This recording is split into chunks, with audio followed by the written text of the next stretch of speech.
How to do live performances during a pandemic.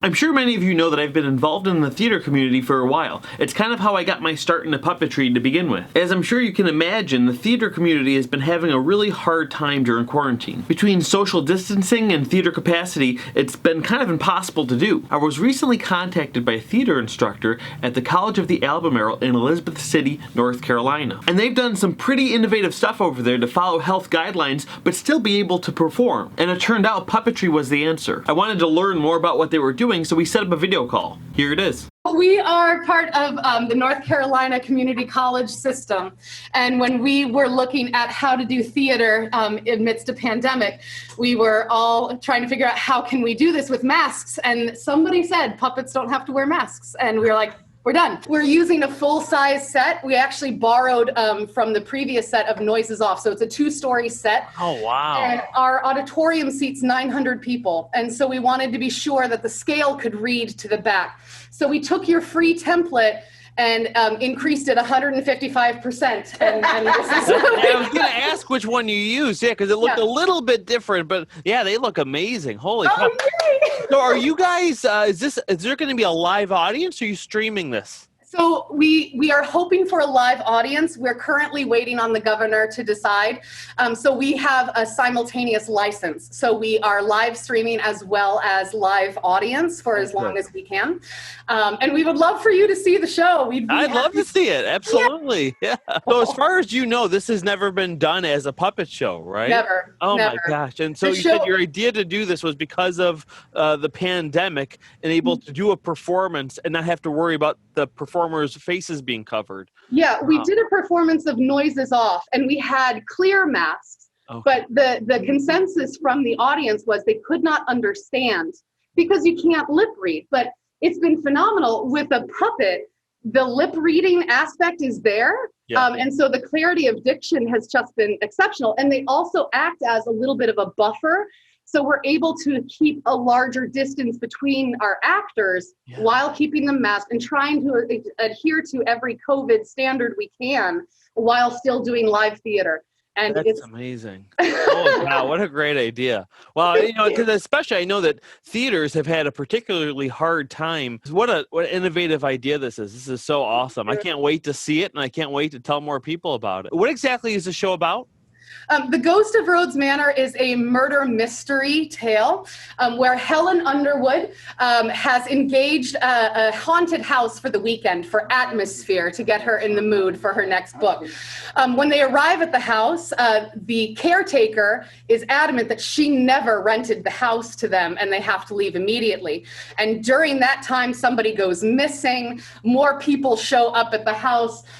There's a ghost. There's a dead puppet. There's all sorts of shenanigans going on. It's like if Clue and Agatha Christie had a theatrical baby that hung out with Scooby-Doo, that's what this show is about. So it's a family-friendly murder mystery with a lot of sound design and tech elements. What are the show dates again? It's Friday the 13th at 7 p.m. Saturday the 14th at 2 p.m. and 7 p.m. and Sunday the 15th at 2 p.m., all Eastern Standard Time. Wow, that's amazing. Also, well, break a leg, guys. Break an arm rod. We're actually in our final dress rehearsal tonight. Oh, my God. But I would love for them to come up and introduce themselves and their puppet and show you what we've been able to build over the last month, because your tutorials were so instrumental in making this happen, and this show has just been magical, and I'm so grateful to you. Happy to help. Yeah, I'd love to see it. Fantastic. Who wants to go first?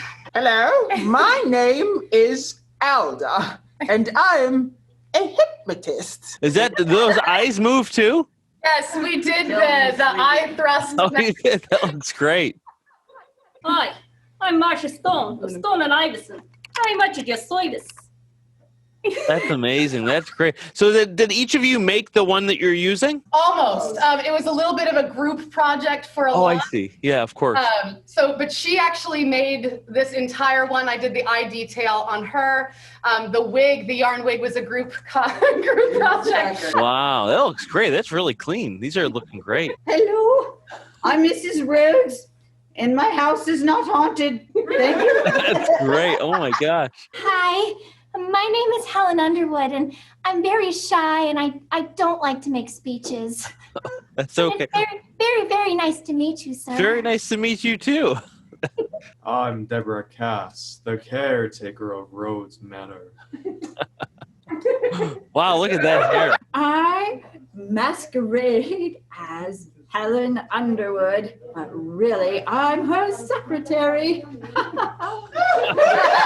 I am the intern, and I've seen a ghost with my own 2 eyes.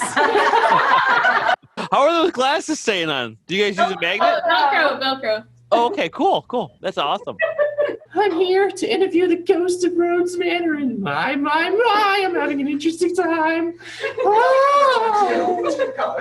These are also great. Oh my god. I am the Shadow, and I know who the real Ellen Underwood is.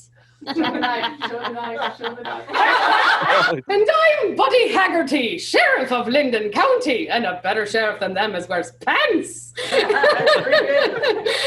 So these are the first puppets you guys have built? Yes. These look amazing. They really look amazing. Be sure to check out their show and theater program. I'll have links to both down below. This pandemic has been a really hard time for artists, but if there's one thing I know about being an artist is making art isn't really a choice. It's something that we have to do as creatives. It's like breathing. An artist has to be creative. So even under pressure and these unforeseen conditions, artists persevere and they find a way. And this is just one example. So if you've heard of any other examples of people being able to do their art during this quarantine, I'd love to hear about it. Make sure you leave a comment down below. Thanks for watching. I'll see you next time.